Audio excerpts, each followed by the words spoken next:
माता पार्वती जी के 107 जन्म हो चुके थे। वो मर रही थी, फिर कहीं जन्म लेती थी और भगवान शिव से ही उसका विवाह होता आ रहा था। 108वां जन्म था पार्वती जी का। उधर से भगवान शिव जी क्या करते थे, वो पार्वती जी से इतना प्रेम करते थे अपनी पत्नी से, उनकी मृत्यु के उपरांत वो उनके कंकाल को, उनके सिर को निकाल लेते थे और उनके प्रेम में उसकी याद को ताजा रखने के लिए एक माला बना ली थी, गले में डाल लेते थे और या अपने कहीं मकान, अपने महल की खुट्टी पर टांग देते थे। उनकी याद में रोते रहते थे। एक दिन नारद जी आए, पार्वती जी से कहा कि हे माता, आप जन्म और मृत्यु के कष्ट से कितने दुखी होते हो। भगवान शंकर जी के पास, शिव जी के पास एक अमर मंत्र है, यदि वो आपको वो मंत्र दे दे, जाप करने का एक नाम है, आपका जन्म और मृत्यु समाप्त हो सकता है।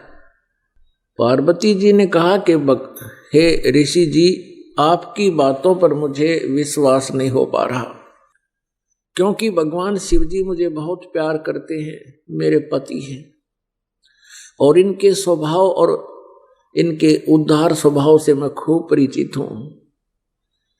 ये मेरे लिए अपनी जान भी दे सकते हैं और वस्तु का तो कहना ही क्या। फिर आप ये कहो कि इनके पास कोई ऐसी वस्तु है और वो मुझे नहीं देते, नहीं दी आज तक, मेरे से छुपा ली, मेरा बात जची नहीं और मेरी जन्म मृत्यु का भी मुझे ज्ञान नहीं। तब भगवान नारद जी ने कहा कि माता, ये जितने भी गले में भगवान ने ये शीश, ये रूंड टांग रखे हैं तेरे खोपड़े, ये तेरे ही हैं। 107 तो ये टंगरे खुट्टी पे है और 108वां आप वर्तमान में है। और भगवान शिव जी के पास एक बहुत ही अच्छा मंत्र है, वो आपको देंगे तो आपका कल्याण हो जाएगा। पार्वती जी ने फिर वही शब्द दोहराए कि नारद जी, मुझे विश्वास नहीं हो रहा कि उन्होंने मुझे ये नाम क्यों नहीं दिया जिससे मेरा मोक्ष हो सकता है। ऐसा भगवान नहीं कर सकते, मुझसे कुछ नहीं छुपा सकते। तब नारद जी ने कहा कि अभी तक आप उनको केवल पति मान रहे हो, आपने उनको भगवान नहीं माना, आपने उनको गुरु नहीं माना। जब तक आप अधीन नहीं होगे तब तक वो आपको ये वस्तु नहीं देंगे। अभी तक तो आप उनको एक पति मानते हो और कभी कभी डांट भी लगा देते हो, और इस अनमोल वस्तु को लेने के लिए आपने बहुत विनम्र स्वभाव अपनाना होगा। अति अधीन दीन हो प्राणी, ताको कहना वो अकथ कहानी, ये नियम है भक्ति का। अब नारद जी के उस प्रेरणा से उसको बहुत ज्यादा प्रेरणा मिली, बहुत प्रेरित होगी और सोचने लगी कि ऐसा अनमोल मंत्र उनके पास है। नारद जी झूठ नहीं बोलते, इनका कोई स्वार्थ नहीं झूठ बोलने का, परमार्थी व्यक्ति हैं, ये झूठ नहीं बोलते। पार्वती जी ने सोचा कि अवश्य में मेरे अंदर ही कोई त्रुटि रही है जिस कारण से प्रभु ने अभी तक मुझसे ये अनमोल मंत्र छुपा रखा है। अब शाम के समय जब भगवान शिव जी अपने घर लौटे,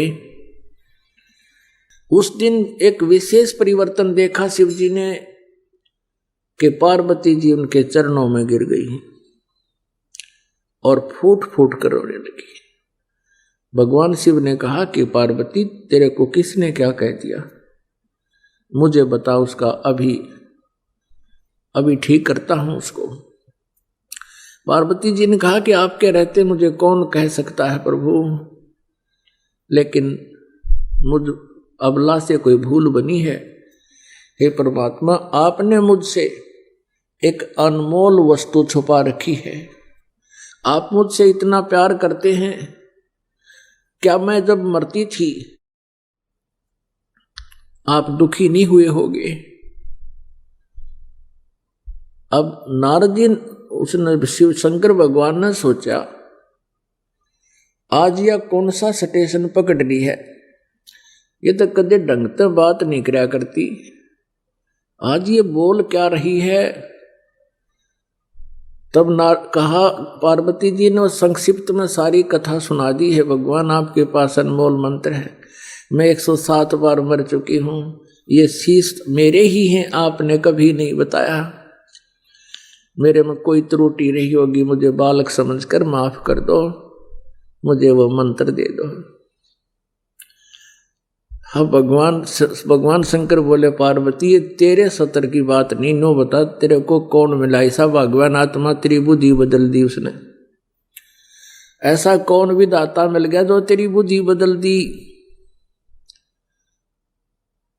किसने बताया तेरे तो ये बात?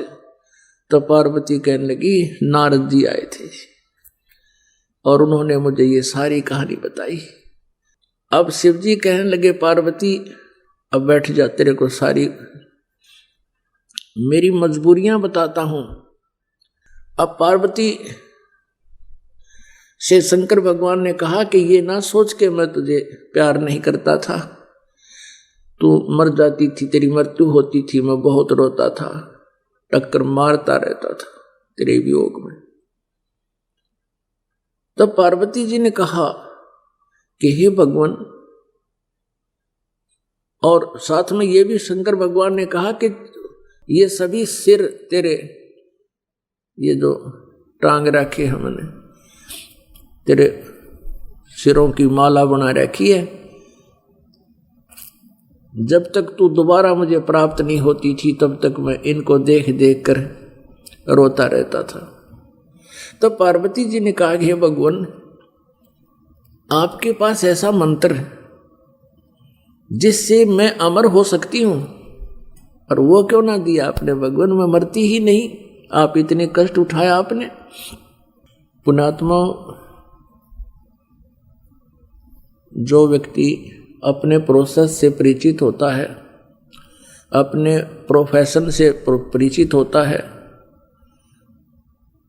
वो समझता उसके कदर और वैल्यू को। ये मंत्र ऐसे नहीं दिया जा सकता। तो भगवान शंकर ने कहा कि पार्वती, अभी तक तेरी आत्मा में इस मंत्र की चाह नहीं बनी थी, इच्छा नहीं बनी थी, प्रबल इच्छा नहीं। और जब तक इच्छा ना बने तो मैं तुझे बहुत कोशिश करता था। आपका याद भी होगी, मैं बहुत बार चर्चा चलाता था कि पार्वती, भगवान की भक्ति करनी चाहिए, परमात्मा की भक्ति से जीव का कल्याण होता है। लेकिन आप तो मेरी एक नहीं सुनती थी और क्या कह देती थी कि मुझे भक्ति की क्या आवश्यकता है, मुझे तो भगवान मिल गया। मैं भी चुप हो जाता था कि अब या आगे बात सुने नहीं। तो पुण्यात्माओं, जैसे समुद्र के अंदर, समंदर में सीप होती है एक, जिसमें ये मोती बनते हैं, आपने देखे होंगे, शंखले से हुआ करें शंख, ये तो ऐसा ही एक चपटा सा होता है, एक जीव होता है, उसका ऊपर का शरीर बहुत सख्त होता है, और उसमें मोती कैसे बनता है? वो सीप जिस समय उसको चाह होती है, समुद्र में एक विशेष गर्मी पैदा होती है, और उसके बाद फिर कुछ वर्षा के आसार बनते हैं। तो सीप जो है समुद्र में रहती है और ऊपर सतह पर आ जाती है, जब उसने मोती बनाना हो, जब उसमें मोती बनने की प्रक्रिया, उसके अंदर एक विशेष जिज्ञासा उत्पन्न होती है, चाह होते अपने आप उसका मुंह खुल जाता है। और ऊपर खुले हुए मुंह खुला हो, ऊपर से वर्षा हो जाती है समाती यानी आसमान की, बादलों की, तो उससे वो थोड़ा सा नीर ग्रहण करके और मुंह बंद कर लेती है, उससे मोती बनता है। और उस सीप का मुंह खुलाना हो, चाहे सारा सामन बरस जा, मोती नहीं बन सकता। तो यहां परमात्मा बताते हैं कि पार्वती के अंतःकरण रूपी सीप का मुंह बंद था, नारद जी की प्रेरणा से वो मुंह खुल गया और भगवान शिव जी ने फिर उसमें वो मंत्र डाल दिया। तो भगवान शिव ने कहा कि पहले तेरी इच्छा नहीं थी और ये ऐसा अनमोल मंत्र है, मैं तुझे ऐसे बर्बाद नहीं कर सकता, और मैं तुझे दे भी देता, बता भी देता, तो तेरे जिज्ञासा थी नहीं, यो काम नहीं करता, ये व्यर्थ जाता। तो तब भगवान शिव ने कहा, पार्वती आज तेरा सीप का मुंह खुल गया, खुला है ये, और अब ये मंत्र दूंगा तुझे, पर ये ऐसा अनमोल मंत्र है, ऐसे स्थान पर दूंगा जहां कोई दूसरा जीव भी ना सुन ले। जहां पर अमरनाथ बना हुआ है वहां एक सूखा वृक्ष था, एक सूखा वृक्ष था, कोई पत्ता नहीं था, टहनी शेष थी, और वहां जाकर उसके नीचे बैठ गए भगवान शंकर और पार्वती।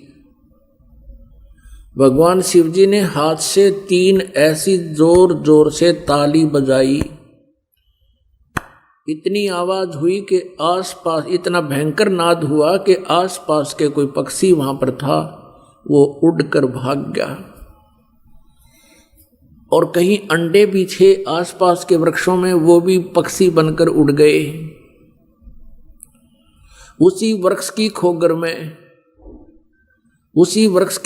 में एक थोथे स्थान पर में जो वृक्षों में हो जाता है, उसमें एक मादा तोते ने अंडे दे रखे थे।